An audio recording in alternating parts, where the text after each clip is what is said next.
Greetings, Cap fans. Welcome to episode 255 of the Captain America Comic Book Fans Podcast. Hey, I'm Rick Verbanis, and you know me. I'm your host, and I've got a co-host. You know him. It's Bob Lucius. Oh, Bob, do you want to build a snowman?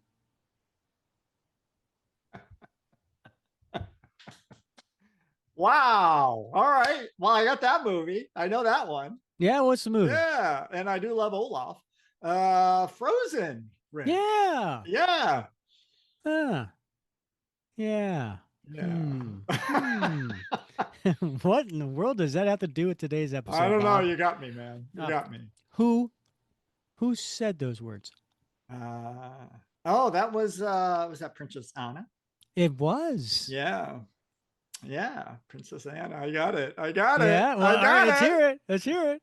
Because look, first appearance of Anna Kapplebaum. Yeah, we got the first Right. appearance of Anna in Captain America's life, who becomes a pretty important character, I think, in Steve Rogers' uh, you know personal life, right? Yeah. And we Right. get to hear Anna's story in this comic today that we're Mhm. covering. And the other thing too that I thought was relevant was that Elsa. I mean, that whole "Do you want to build a snowman?" is Anna in the movie Frozen on one side of the door. Yeah. On the other side of the door was her sister Elsa, Right. who Elsa had basically secluded herself, right? That Right. she was going through a dark time, and she really isolated herself. She felt like even after her parents' deaths, that there was this like emotional distance, and I thought that was a little relevant to Steve Rogers in this story. Yeah. Wow. I've never heard anybody compare Steve Rogers to a Disney princess, but why not? Well, Bob, after 255 episodes, I gotta find new You ways. gotta do, yeah, really plumb the depths. Yeah, Yeah, that's great though. You're right. You're right. I love yeah. it. Bob, it is August 27th. If you're listening to this on the day it comes out, it is getting close to the end of the summer. Boo!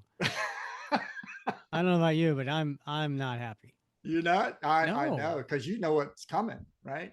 cold We weather. Yeah, we are August 27th. We are in the heart of hurricane season here in Southwest Florida, Okay. in the Southern Florida Peninsula. And so hopefully I'm still here when this airs. But I was watching the news this morning, and they were like, get your gas cans filled, get your water jugs, get your food, your cat food, not for me, but I mean for the cats, right? Mm-hmm. So, Don't get forget the vodka. We've been through vodka. this. You got to stock up on all that stuff, right? So Mm-hmm. I appreciated that reminder, because like 90% of the hurricanes happen in August and September. Fingers crossed that Right. you'll make it through and yet another hurricane season with no reason to be upset. Yes, let's hope so. Yes. All right.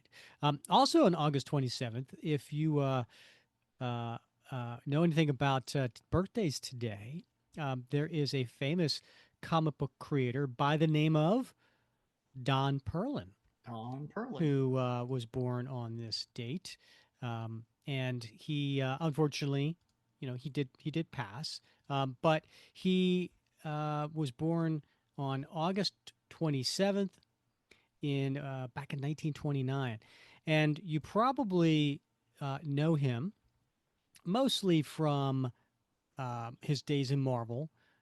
He was involved with the character Werewolf by Night, Moon Knight, The Defenders, Ghost Rider, and then in the 1990s, he worked for Valiant Comics when they launched, and he was both an artist and an editor.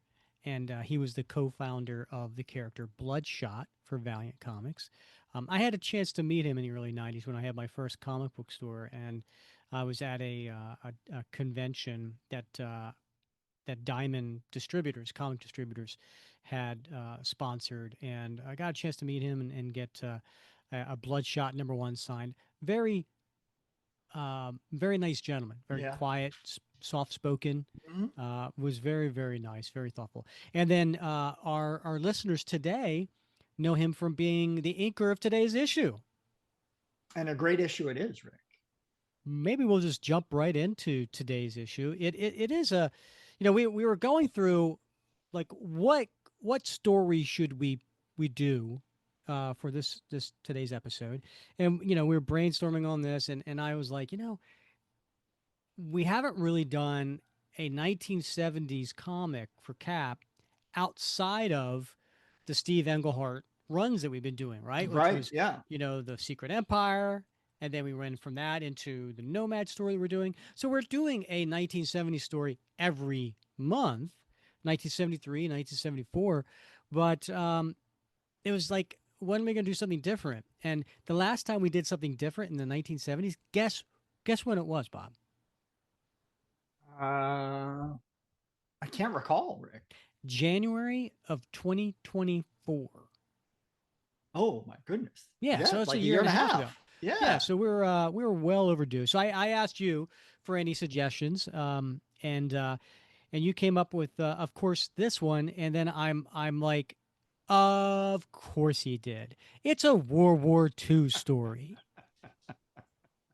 You're so right. You know me so well, It's like, yeah, but it's like you don't know me. Rick. You know, I'm like, hey, let's get a pick out a story. Yeah, I got this great one from the '70s. It's about World War II, Rick. Yeah, I did. I have to admit, it did occur to me at the time as I was flipping through the issues, trying to find one. Yeah. This episode is brought to you by State Farm. Checking off the boxes on your to-do list is a great feeling. And when it comes to checking off coverage, a State Farm agent can help you choose an option that's right for you. Whether you prefer talking in person, on the phone, or using the award-winning app, it's nice knowing you have help finding coverage that best fits your needs. Like a good neighbor, State Farm is there. Hey, it's Paris. You know I love sparkly things, right? Like stars. Duh. And thanks to Hilton and AutoCamp, I just slept under them.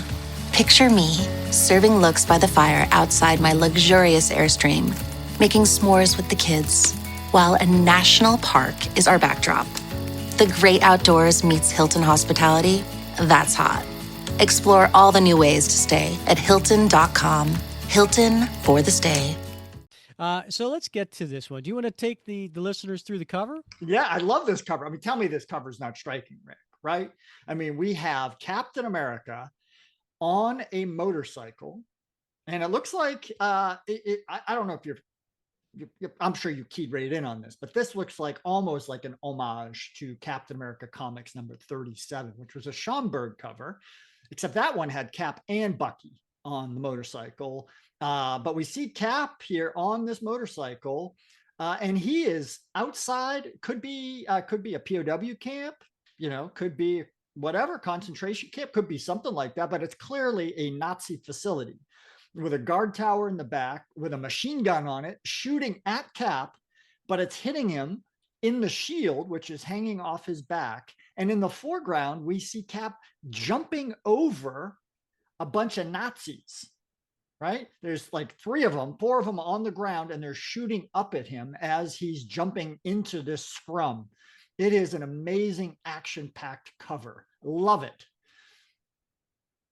Yeah, the cover is by Keith Pollard, who's a very underrated artist. He's done several covers, and several for Captain America. I find it interesting though. You say Nazi, but I'm not seeing Nazi symbols anywhere on the cover. Well, I mean, it's those are definitely World War II German uniforms. So They are, yeah, yes, yeah. Mm. and they even got that Colonel Klink there on the ground with his monocle. Mm. We're a Hogan's Heroes fan, right? Oh yeah, yeah, yeah. We've Right been with through that. this. The Yeah, yeah. Stalag 13, That's right? where Was I it? learned my German. Yeah, but like Yeah. very sort of misnomer that Stalag, right, was a German POW camp for enlisted personnel. But did you know that they had different ones for officers? I did not. Those were known as Auflags. So they actually housed the officers and the enlisted in different prisoner of war camps. Why do you think that was? Um, well, it was probably easy. First of all, the officers got better treatment, better living conditions, better treatment, right? Than the enlisted did. But the enlisted were often put to work, whereas the officers weren't. So, Yeah, but why? Why would they offer that um, benefit? well, I think it's just their military culture, right? I mean, we wouldn't do that, right? We just house them all together, and everybody gets treated the same because that's sort of the American Hmm. value system. But in the German, particularly the Prussian system that it was based on, the hierarchy between the officers and the enlisted were quite And quite and different. what was the highest rank of the enlisted then? Well, it could have gone anywhere up to command sergeant major. I don't know what the highest ranking enlisted American POW was, for instance, but certainly somebody had been in for 20 years, 25 years. And then what? Because I'm trying to understand, right? So, the what's considered an officer, lieutenant and up? Yeah, second lieutenant up through general, right? Okay. So a second lieutenant who's got a year under their belt is an officer, but guys got 20, 25 years under their belt as an enlisted. Of course, he'd be a senior non-commissioned officer, but that's still really in the enlisted ranks as far as the Germans were concerned. They'd all be housed together. Hmm. Yeah, Interesting. I think Also of that every on. time I watch Hogan's Heroes. Do you now? I do. Hmm. Yeah, I as a kid growing up in the 70s and watching the reruns of Hogan's Heroes, I didn't understand war. I didn't understand POW camps. I didn't understand Uh-huh. how evil Nazis were. Not that Right. these were Nazis, because I mean these were German soldiers, and then you had the SS that would come in, and then the SS Gestapo. were Right. much worse, and so on. And but anyway, I didn't understand all that. And I get and quite frankly, this was what 25 years after the end of World War II, or maybe even Right. less, Yeah. right? So the wounds were still there, They and were. Yeah. and so it was. I get why, because I read about this afterwards. Why some people just thought it was really poor taste, Right. right? Because it was making light of the treatment of the soldiers in those POW camps. Not to get all dark and everything, but No, no, you but know, they weren't. There were. I mean, there weren't a lot of Schultzes around.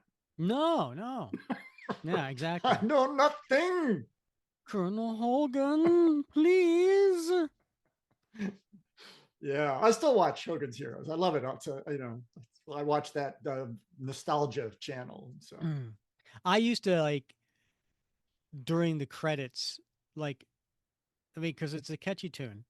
And then I used to know like, all the actors' names, by, Robert Cleary, mhm. Yeah, and then you had Richard Dawson. And I was like, hey, that's the Family Feud guy. that's right. Right. Yeah, right. Yeah. Good stuff, man. Good Hey, stuff. speaking of the Family Feud, Richard Dawson, did you see the previews for the new Running Man movie? I have not. Did you see the original with Arnold Of Schwarzenegger course. Yeah. and him, Yeah. Richard Dawson? Yeah. Um, they're making, I guess, they're rebooting it or making They are. I heard that. Yeah. yeah, I saw the previews of it Yeah. and it looks cool. Does it? Yeah, Oh, that's awesome. yeah, yeah. I like the actor who's in the main role, but I couldn't tell you his name It's right now. Glenn something, right? He's been in everything now. Top Gun. And, wasn't he in Top Gun? Yeah, he played Fighter a pilots. hitman, a pretend hitman. He worked for like I don't know, the FBI or something, and he would just wear all these different disguises and pretend to be hitmen, and it was a really that was a really good movie. I Yeah. enjoyed him in that. Mm. Anyway, All right. getting back to the cover here, Bob. Mm, It happened at Diebenwald. Now, Diebenwald is a fictional, it is. fictional base. But up in the top left corner, in the corner box, we have the Jack Kirby logo of Captain America, because that's still left over from when he was he came back for his, Mhm. second term as artist and writer of Captain America series around the bicentennial. And then 40 cents, Bob. 47 gets 40 40 cents. cents. Yeah. It's amazing. Little teaser on the cover, Rick. Little What's it teaser. say? It What's it says, say? plus the tragic fate of Sharon Carter. Yes. Um, so we open up and we see here this giant splash of Captain America at a podium with several microphones and people standing behind him, reporters in front of him with their cameras, with their notepads, and he's there to give his story. But behind him is a screen of Captain America. Instead of holding his normal shield that we all know and love, it has been painted with a swastika and then flames around it, and he's in anger, and then there's fire behind him. So, Bob, before we get into today's story, maybe you can give the listeners a little bit of a recap of what led up to this scene that we're seeing right now. Yeah. Well, I mean, it follows on the heels of the National Force storyline. So that covered, I think it was issues 231 to 236, which was the issue that came right before the one we're covering tonight. And in this one, we had, of course, Dr. Faustus, that crazy psychiatrist. And he had this plan to enslave the population using this hypnotic mind altering gas, right? And so he managed to pull in our 1950s Cap, who reappeared, William Burnside, and he was transformed into the Grand Director. So Faustus operating behind the scenes, got Grand Director running this national force, sort of a extreme right-wing paramilitary sort of aligned with the Nazis, neo-Nazis, and KKK sort of thing. And people are acting weird, right? And so Sharon Carter, agent of S.H.I.E.L.D., gets involved in this, and she gets hit with the mind-altering gas. And so she's joined alongside the Grand Director as part of this scheme. And at some point in this, Cap also gets affected by this mind-altering gas and says some things that, well, let's just say aren't quite what you would expect Captain America to say. And ultimately, Daredevil shows up, helps him break free of this, the grasp of this hypnotic gas. They both manage to put down Faustus. And in the process, the Grand Director basically self-immolates himself. But so does apparently. Well, should I get into that, right? I guess. No, I guess No, not. No, no, we'll let's not. yeah, we'll get to Yeah. that. So we're at now, everything's been wrapped up. They've got Dr. Faustus all bottled up and put away. The Grand Director's gone. And now Cap is in front of the public trying to explain what he said and did. All right. And the creators for this particular story, the plot is by Chris Claremont of X-Men fame. The script is by Roger McKenzie. And then the art is Sal Buscema and Don Perlin. Now, it's basically, it just says art. But if you look elsewhere, it might say penciler Sal Buscema and inker Don Perlin. But frankly, knowing Sal's art and knowing Don's art, I think Sal just did some light layouts and Don did finishes because there's a real heavy influence of Don Perlin here. And then the letterer is Elaine Heil, colorist George Roussos, and editor is Roger Stern, who, by the way, should be the upcoming writer for this series in about another year. And the title to this story is, Bob? From the Ashes. So getting back to this scene, the reporters start asking Cap questions. A Senate subcommittee on subversive activities is slated to begin investigation of the National Force later this week. If subpoenaed, Captain, will you testify? I'll do whatever necessary to clear my name of any connection with that group. The American Nazi Party and Ku Klux Klan are threatening to bring suit against you. claiming you violated the National Force's constitutional right of free speech and lawful assembly. Any comment on that? I believe my record speaks for itself, but I will say this. The Constitution upholds everyone's right to life, liberty, and the pursuit of happiness. It does not condone arson, kidnapping, terrorism, or murder. Neither do I. Any statements I might have made to the contrary were due to Dr. Foss's mind gas. And then we see in the audience, one of the reporters there is actually Peter Parker with his camera, and he thinks to himself, Cap looks exhausted. I know exactly how he feels.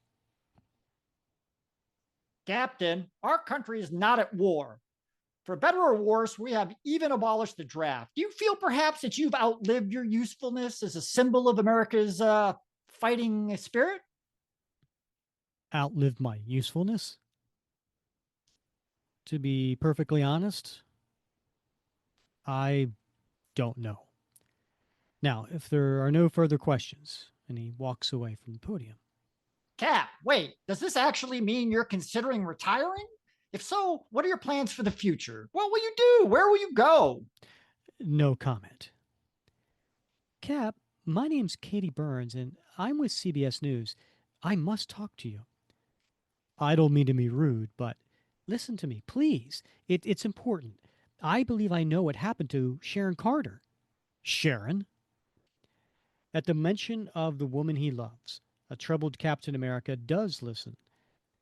Sharon had been an unwitting pawn of the National Force. Now he isn't even sure if she's alive or dead. My film crew was in Harlem the night you first fought the National Force. We shot some footage I think you better see. And as they reach the young newswoman's mobile van, she opens up the back doors, and inside is the crew on their devices.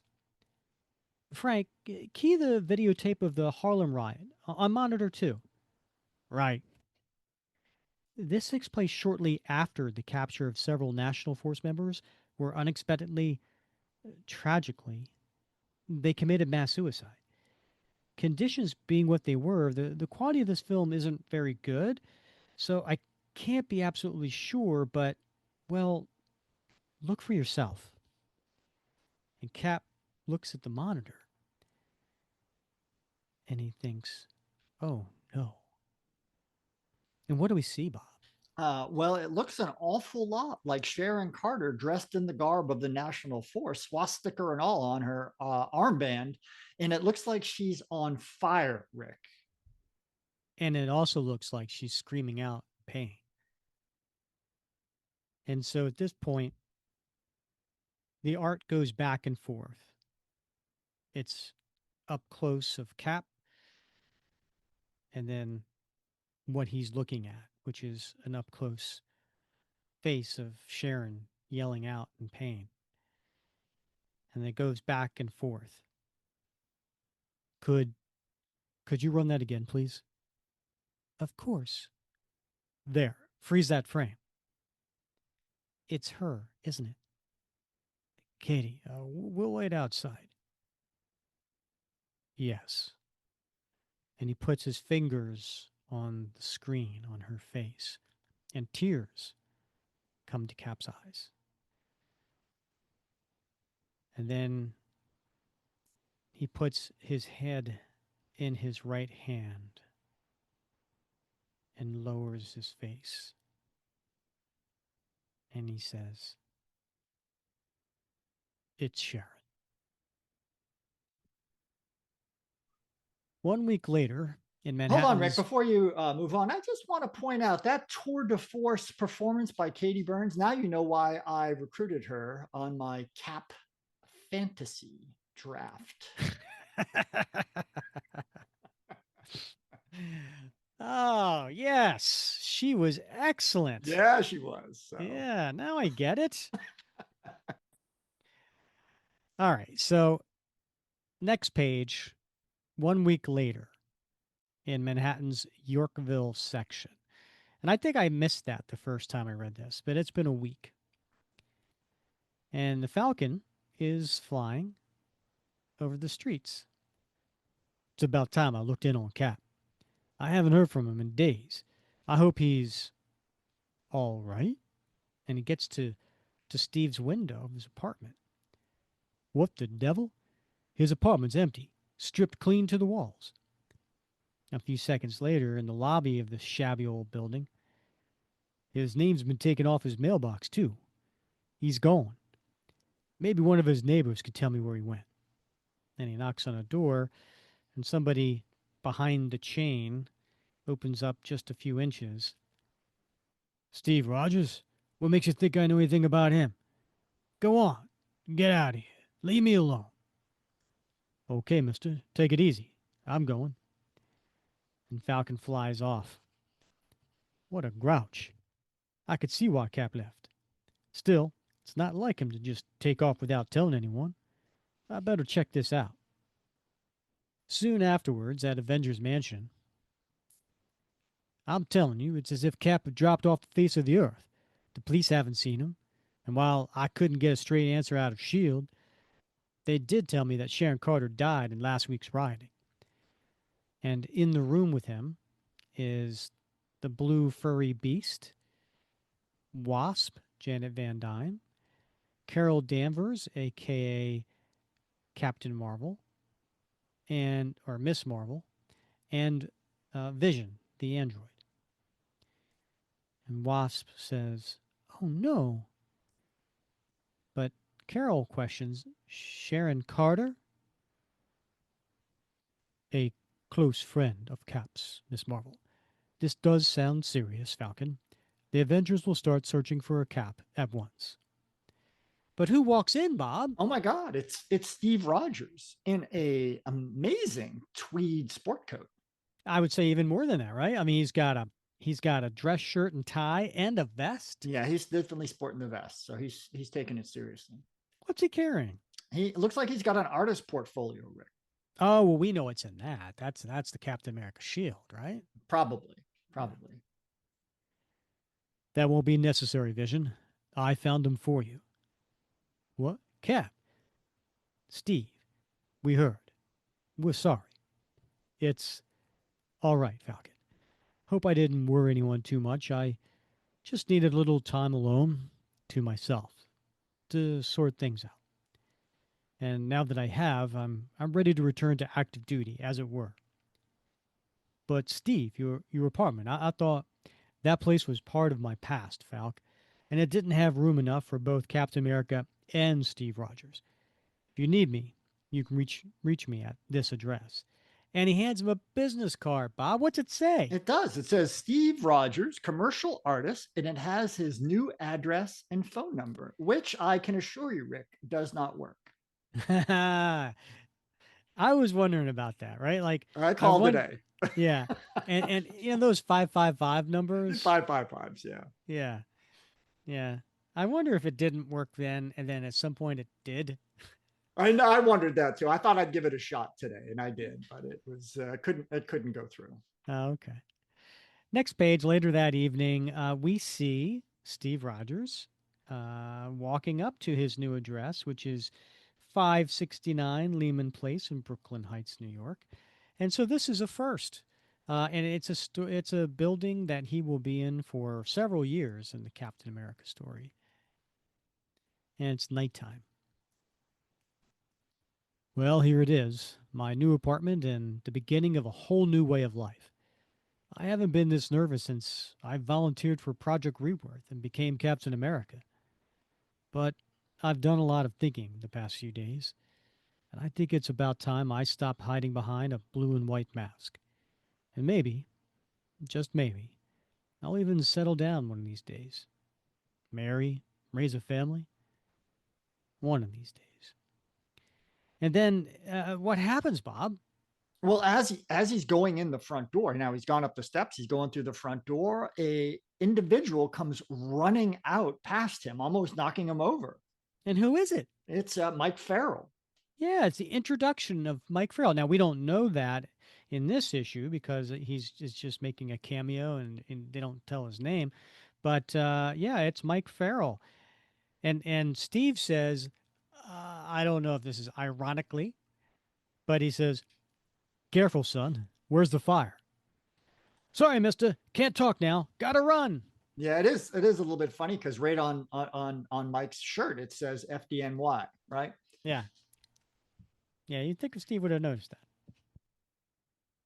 Or do you think Steve was just being literal? He might have been literal. Sometimes yeah, I think he might have been being literal. So Steve's climbing the stairs to his apartment. That's all right. No harm done. I know what it's like to run. I've been running for myself for years. It's always been so easy, so natural to face life as Captain America, and so very hard to be myself. I've never really given Steve Rogers a chance. From now on, though, things are going to be different. I know who I am now, and I know what's expected of me as both a living legend and a man. And can you describe Steve's new digs? Yeah, well, it's it's definitely a top floor apartment, Rick, because it's got A skylight. it's got a skylight, right?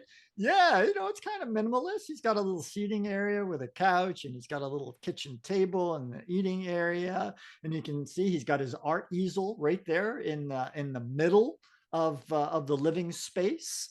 So and it's kind of messy, Rick, which is not something you necessarily associate with Steve Rogers, a guy with that level of discipline, right? Particularly a former soldier, but also, I mean, he's Captain America.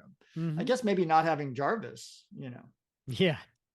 Well, he is an artist, so he's got his papers everywhere, Yeah. drawing papers. And he's Question. been mourning, Yeah, right? So that's true. And what's the apartment number? it is a 4A, Rick, So that means he's on the fourth floor. fourth floor. You think? It makes sense. Okay, because Yeah. I'm looking at the building and it's a 3-story building Oh, on page 11. well, maybe it counts the basement apartments. Maybe. Okay. Yeah. You know We'll those go with apartments that. where you got the little window where you got to look up at the sidewalk? Yeah, yeah. Maybe You it's mean like the that. basement I'm in right now? Yeah. Yeah, yeah, yeah, yeah. Half an hour later, and we see Steve with his sleeves rolled up, but he's got the big old mitten on his hand. He's reaching into that oven. Ouch. Looks like I still got a few things to learn, especially about TV dinners. I bet my shield would taste better than this goop. Bob, what was your life experience with TV dinners? Oh my God. I haven't had a TV dinner since I was like, I don't know, 22, 23, maybe. I Mm-hmm. had a few growing up, of course, and then out on my own for that first time, out in the big wide world. I might have eaten one or two TV dinners, but I haven't had one in ages. Do they still have them?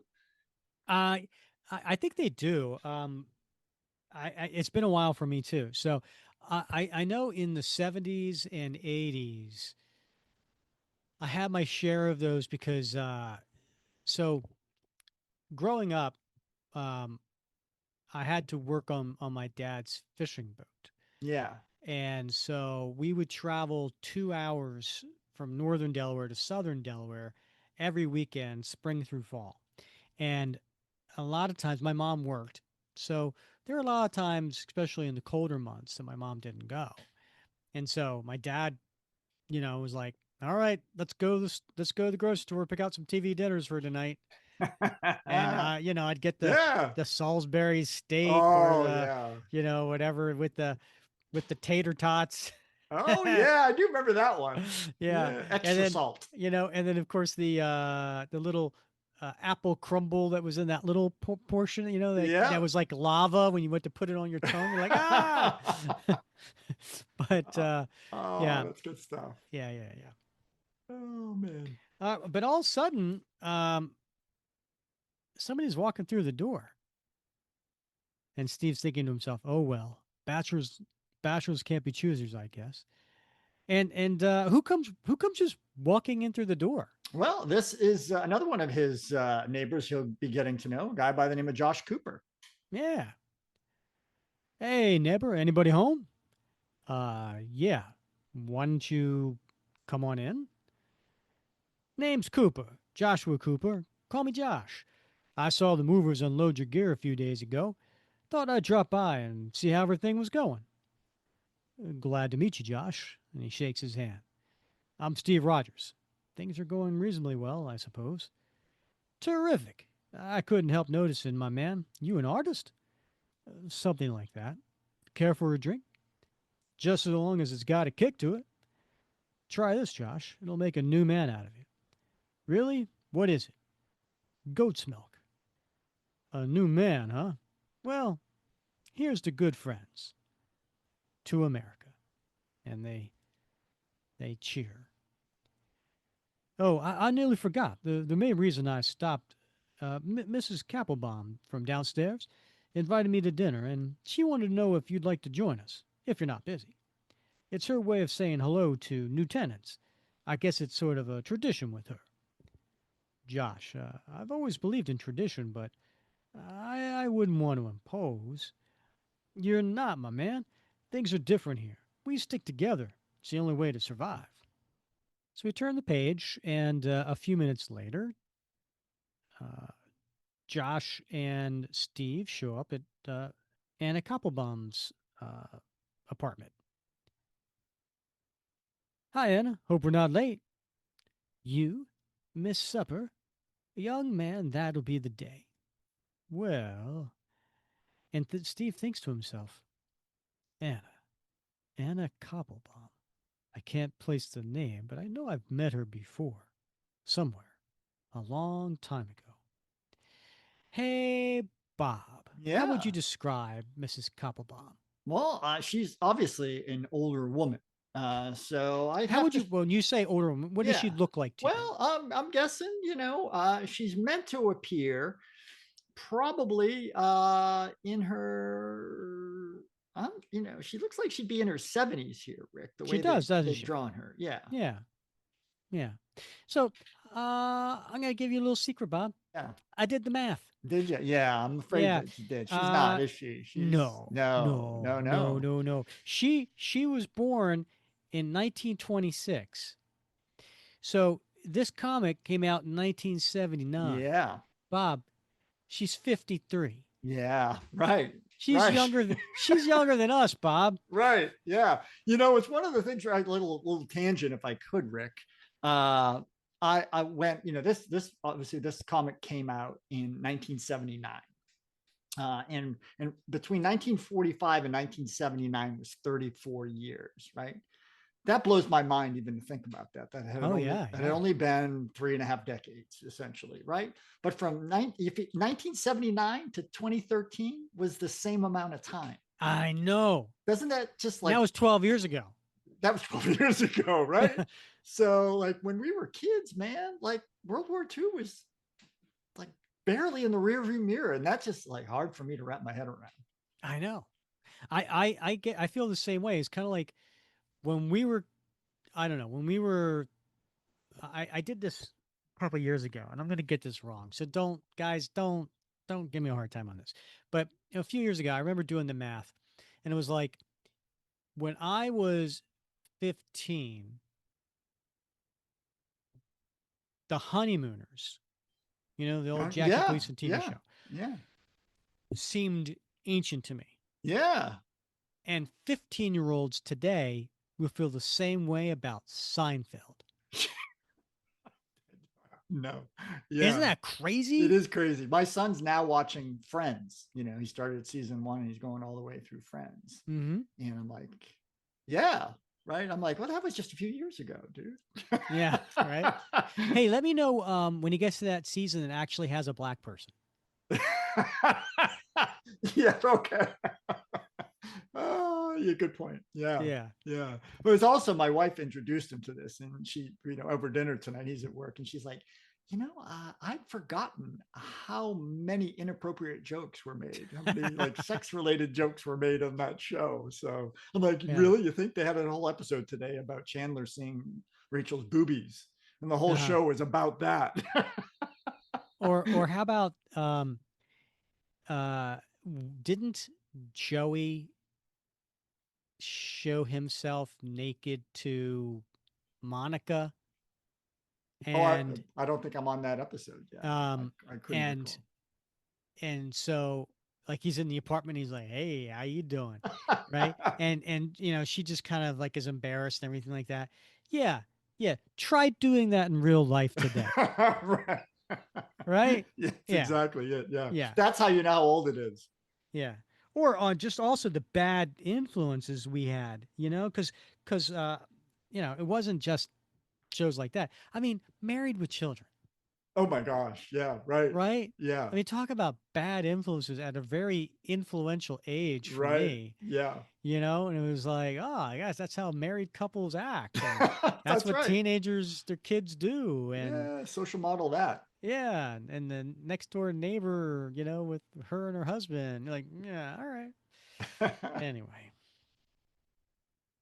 so Steve and Josh are in Anna Kapplebaum's apartment, and anyway, she goes to shake Steve's hand. Anna, this is my friend Steve Rogers. He's an artiste. Is something wrong, Steve? Oh, my little souvenir of World War II. Please don't be embarrassed. I'm not. Diamondwald, wasn't it? Why, yes, but I'm sorry. I didn't mean to pry. I don't mind, Steve. Strange. You almost remind me of someone I knew then. But that's impossible. That was so long ago. And the world, Germany, was so different in those days. I remember I was 12, and I believed my father when he said that good, hard-working Jews had nothing to fear from that little madman, Hitler. But then came November 9th, 1938. Kristallnacht, the night of the broken glass. Those Nazis herded us into dark, crowded freight cars like we were cattle. They told us that, for our own protection, we would be taken to a distant work camp. For 3 days and nights, we rode those cramped, foul smelling trains without a scrap of food or a drop of water. And then we reached Diebenwald. And what do we see, Bob? Well, we see the freight cars unloading all of the passengers, and we see German soldiers armed with rifles and whips, essentially herding them off, and billy clubs, herding them off the train and getting them moving. Yeah. And these are nasty looking men. There, our welfare was put in the tender hands of the camp physicians. And so there she is with her brother and her dad and mom. And the camp physician that she was referring to says, "Hurry, Juden. I do not have all day." "Don't cry, Anna. At least we're together. We will always be together." I was 12, but I no longer believed my father. And I soon learned that Diamondwald was not a work camp like Auschwitz and Treblinka and so very many others. It was a death camp. Despite your crimes against humanity, der Führer is willing to allow you to continue to serve the Third Reich. The young and able-bodied will proceed to the right to be assigned work details. The old and the sick will go to the left for treatment. And the dad hugs his wife and yells, "No, a moment, please, in the name of God." "How, Abraham? How can they take our children from us? Haven't they taken enough already?" "Gods, if these Jordan do not obey quickly, kill them. We have no time to waste here. They are quotas to be filled." Horrified, I could only watch as they very methodically beat my father to death. And Mamma. It was a blessing when she too finally died. At least in her own way she had escaped them. I never saw my brothers or sisters again.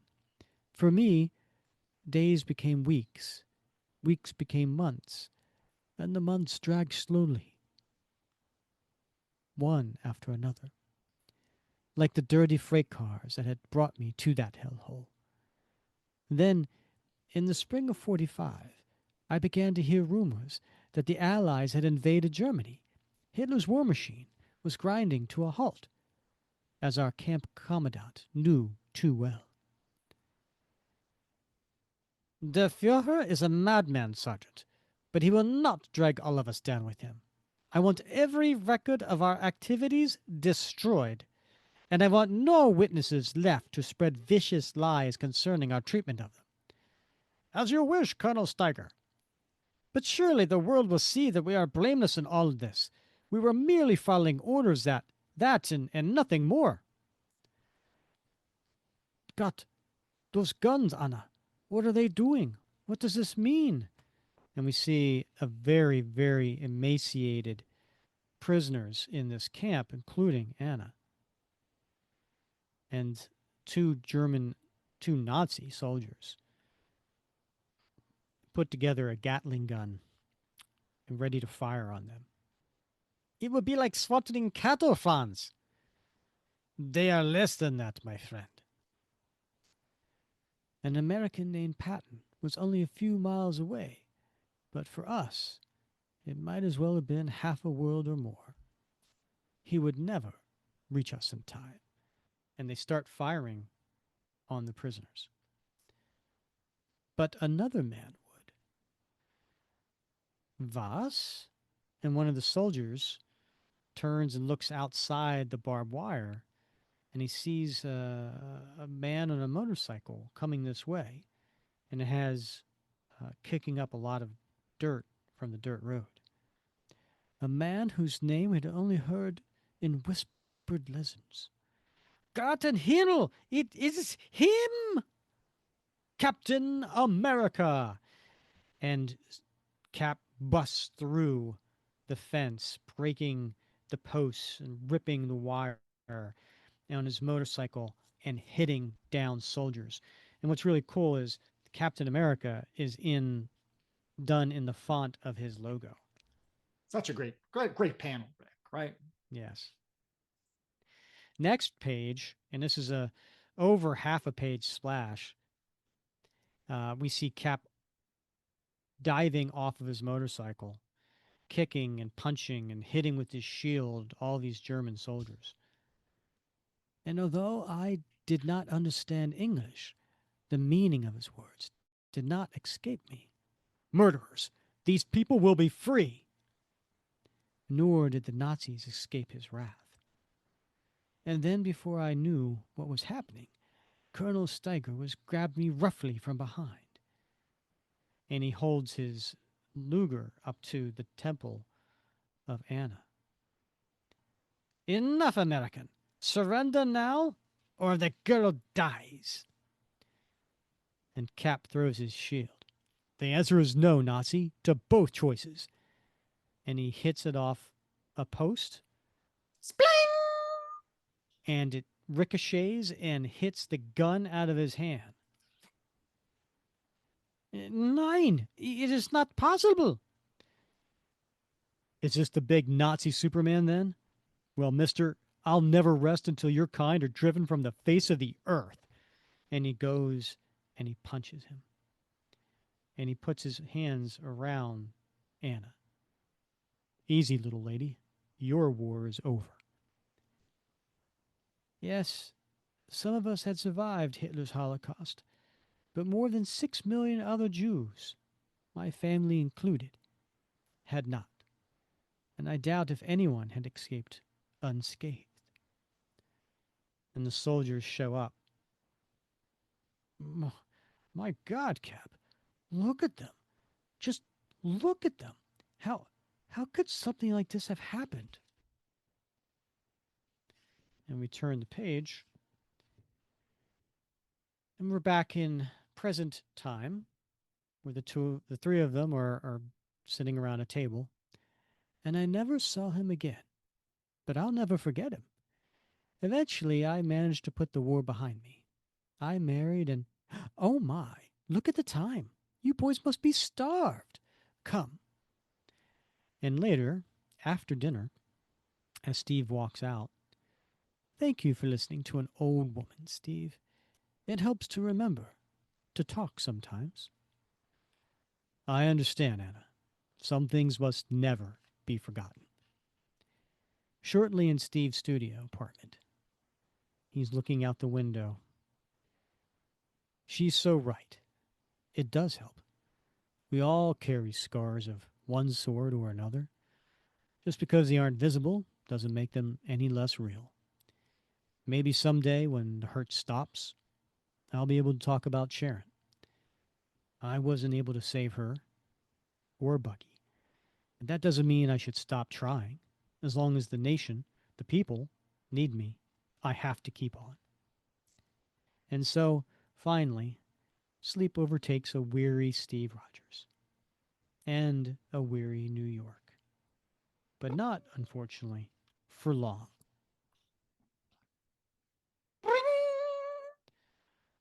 Hmm. Hello? Rogers. You know, you could be a hard guy to find. Fury? Right the first time. Look, I know this is probably a bad time to ask, but I need your help. Is that so? Well, in case you've forgotten, Colonel, your Lieutenant Stanford said I was a security hazard. When did that happen, Bob? That was back in issue 231, Rick. And Cap's awake now. He's sitting on the side of his bed. He's alert and a little upset. But now I suppose Shield has its tail caught in the ringer again, and you want Captain America to bail you out. Is that it? I'm supposed to drop what I'm doing with my life and come running, eh? Well, let me tell you. Okay, hold it right there. I heard about the security hassle, and Stanford got a chewing out he'll never forget. You want to hold a grudge? Fine. But this is more than just Shield, soldier. This is duty calling. That's dirty pull, Nick. Maybe so, but you're one of the few people I could talk to right now. How about it? I. All right. When do you need me? 7 o'clock. My office. And, Steve, thanks. And so Steve Rogers' career gets shoved into the back burner again. Oh well. No one ever said that leading a double life would be easy. But once this little job for Fury is done, then Steve Rogers is really going to start to live. I swear it. The end. All right. All right. Love this story. Yeah, what did you love about it, Bob? It's just got a lot of layers to it, right? Right, Rick. It's about memory. It's about duty. It's about recognizing that we all carry the scars of our past with us, but we still got to keep moving forward. You know, Mm-hmm. it helps to talk to people when we're carrying that burden. So, I mean, there's a lot of layers here. I think that are as salient today as they were back in 1979, as they were back in 1945 or whatever, right? So I think it's a good kind of writing because it's got some adventure, but it's got some great messages as well. I couldn't agree more. This was a not an easy issue to read for me. Mm-hmm. Um, I I felt Steve's sadness when he saw Sharon appear to die, and that page, there was a lot of silent panels, right? Right? No, There. yeah, I mean, one, two, three, four, five, six. There are six panels there with no words, and the emotion was felt, right, and yeah, so I felt it there. And then even worse was Anna's story, and I say worse because that wasn't fiction, right? yeah. And Deepawald's not real, but the others certainly were.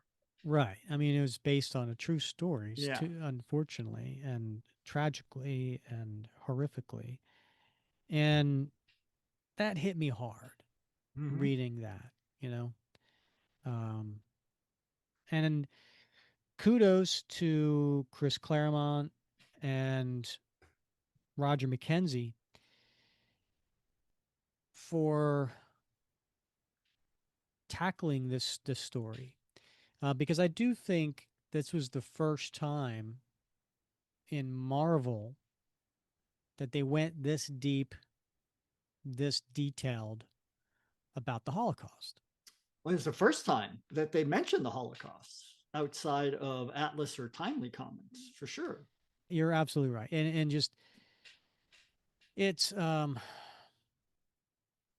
mean, if you think about Rick, we just mentioned this 34 years, right? So we're now a couple generations past, a generation and a half, a right? generation and a half really past Yeah. that, right? And so, that memory's starting to fade. So you can imagine this impact this would have had, it having been such recent history, and yet that memory had been faded a little bit. So I guess I don't know how much it faded for the people who had family members there. no, but I meant for young people, teens who are reading these comics.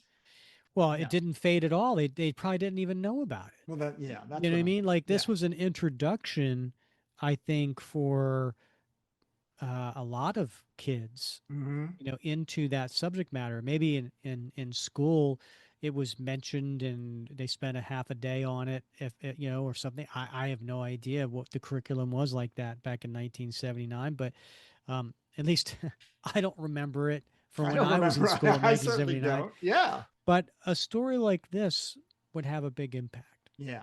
because there's the visuals and um, I don't know. It was a tough Mm-hmm. story for me for a lot of reasons. And then, the other part was Steve just being, questioning whether or not the country still needs him, Mm-hmm.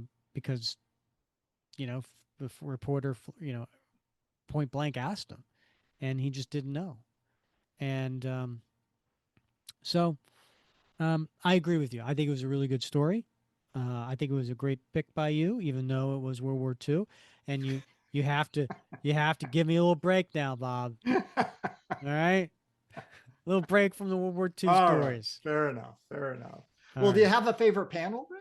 Well, you go first. Oh, I get to go first. Yeah, yeah. Oh, So you're gonna probably steal mine. So go ahead. I don't think so. I don't think I'm going to steal yours, Rick.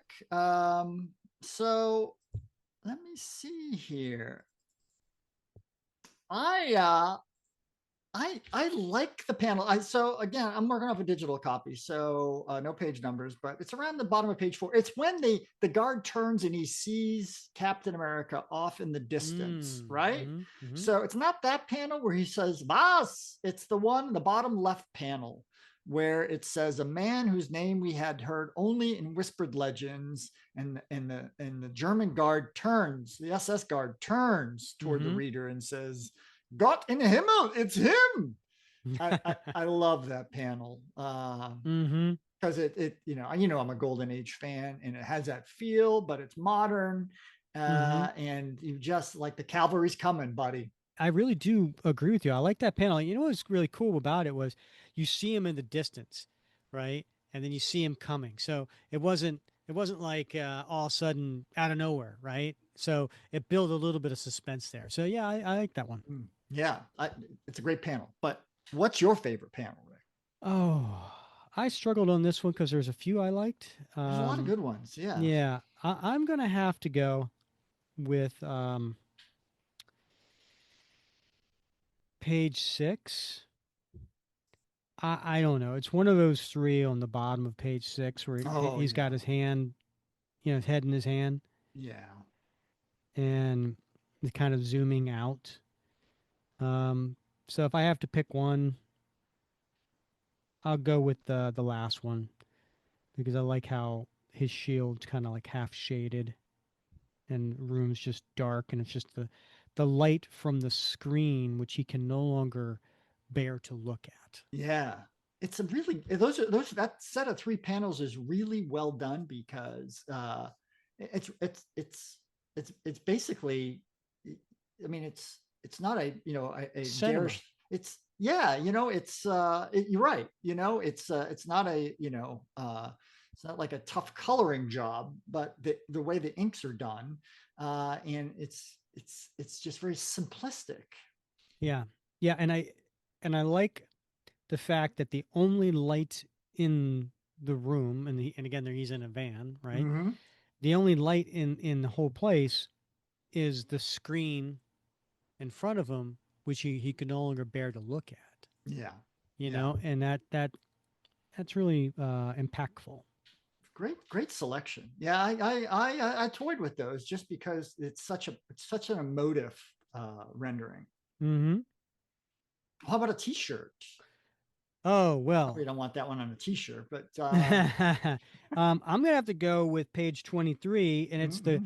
the panel right next to the one you picked for favorite panel, the one that has Captain America logo, Mm. and the motorcycle is busting through, and it says Captain America. Like, that's a T-shirt, dude, right there, Yeah, right? Because he's got right. the Captain America logo, and then you've got Cap doing this really cool act on his motorcycle. Yeah.